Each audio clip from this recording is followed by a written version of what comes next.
जादू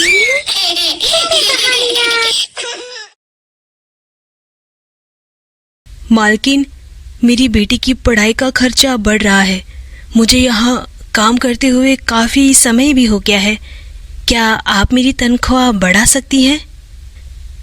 क्या? ये क्या बोल रही है तू? मैं तुझे महीने के 8,000 रुपए देती हूँ। वो तुझे कम लगता है क्या? देख, तुझे यहाँ काम करना है तो कर, वरना काम करने वालों की कोई कमी नहीं है यहाँ पर। मुझे माफ कर दीजिए मालकिन, मैं तो बस अपनी परेशानी बता रही थी आपको। 8 साल पहले ममता के पति अनुराग का एक गाड़ी से एक्सीडेंट हो गया था और उसकी मौके पर ही मौत हो गई थी। जब ये खबर उसकी पत्नी और बेटी को पता चलती है तो दोनों का रो रो कर बुरा हाल हो गया था। लेकिन ममता के अब जीने का सहारा उसकी बेटी अनन्या थी। ममता के पास एक घर के अलावा और कुछ भी नहीं था। वो हर जगह काम की तलाश में इधर उधर भटकती थी। तब जाकर उसे एक घर में झाड़ू पोछा लगाने का काम मिल जाता है। ममता की बेटी अनन्या बहुत समझदार लड़की थी। ममता ने अपनी बेटी को बहुत अच्छे संस्कार से बड़ा किया था। ऐसे ही दिन बीत रहे थे। ममता अपने घर का काम खत्म करके अनन्या को स्कूल भेजने के बाद अपने काम पर चली जाया करती थी। और उधर ममता की मालकिन बहुत ही खड़ूस किस्म की औरत थी और वो ममता से सीधे मुंह बात भी नहीं करती थी।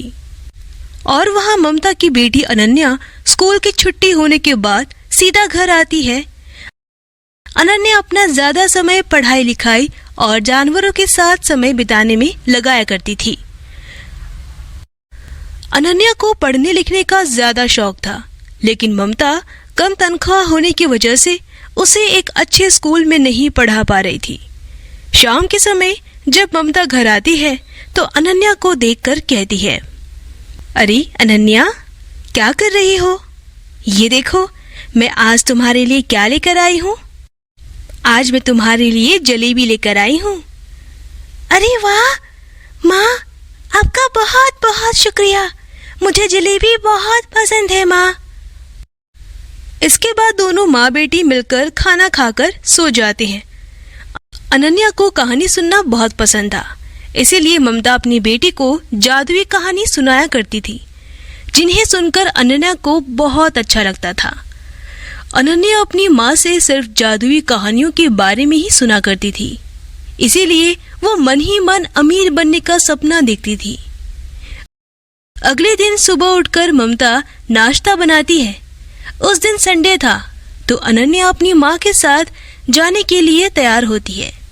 फिर दोनों माँ बेटी तैयार होकर काम पर जाती है।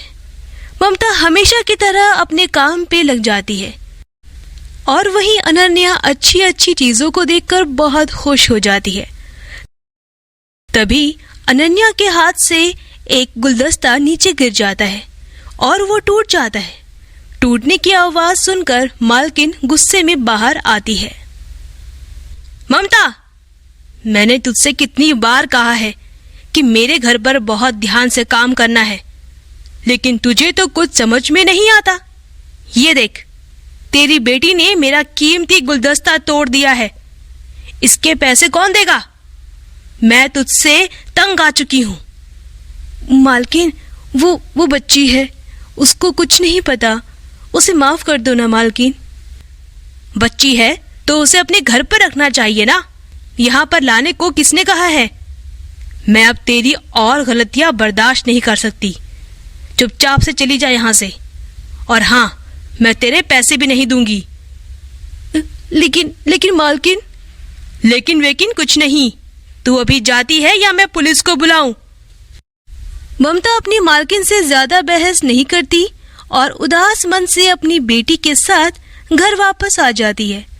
ममता को बहुत चिंता होने लगती है कि अगर उसने जल्द ही कोई काम नहीं ढूंढा तो वो अपना और अपनी बेटी का पेट कैसे पालेगी। रात के समय दोनों माँ बेटी खाना खाकर सो जाते हैं। अगले दिन अनन्या स्कूल से घर आ रही होती है। लेकिन उसे बहुत प्यास लगने लगती है और वो पानी पीने के लिए स्कूल के पीछे कुएं के पास जाती है।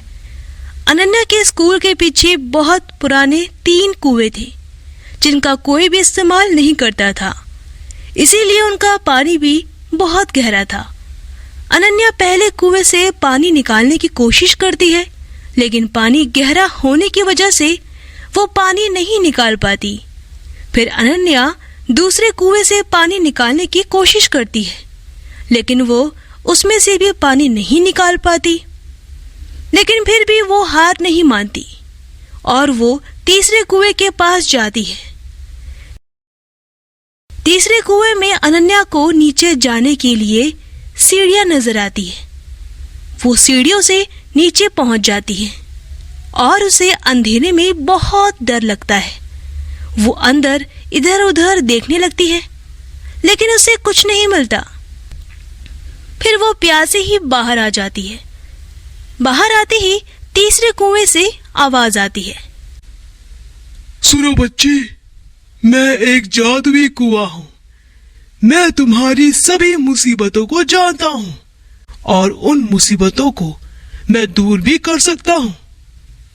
मुझे तुम एक ईमानदार और नेक दिल लड़की लगती हो, इसलिए मैं तुम्हारी मदद करना चाहता हूँ। हम तीनों कुएं इस जंगल के सबसे पुराने कुएं हैं। हम जरूरतमंद लोगों की मदद करते हैं। ये लो, ये 3 जादुई साड़ियां हैं जो तुम्हारी सभी मुसीबतों को दूर करेंगी। ये पहली साड़ी, इससे तुम खाने पीने की चीजें मांग सकती हो, और दूसरी साड़ी से तुम सुंदर सुंदर कपड़े मांग सकती हो, और तीसरी साड़ी से तुम रहने के लिए घर मांग सकती हो। अब तुम्हें किसी भी चीज की कोई कमी नहीं होगी। अनन्या बहुत खुश हो जाती है और तीनों कुएं को धन्यवाद कहकर तीनों जादुई साड़ियां लेकर अपने घर आ जाती है। घर पहुंचकर अनन्या सारी बातें अपनी माँ को बता देती है। माँ, अब हमें किसी भी चीज की कोई कमी नहीं होगी। अब हम भी बाकी लोगों की तरह अच्छे से रह सकते हैं।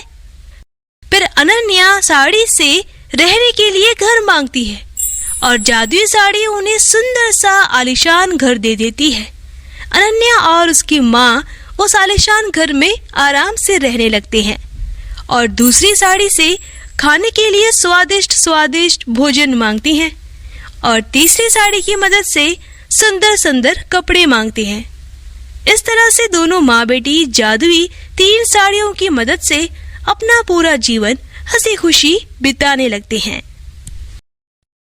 तो दोस्तों, अगर आपको हमारी कहानी पसंद आई हो तो इसे लाइक करना और शेयर करना और हमारे चैनल को सब्सक्राइब करना मत भूलना।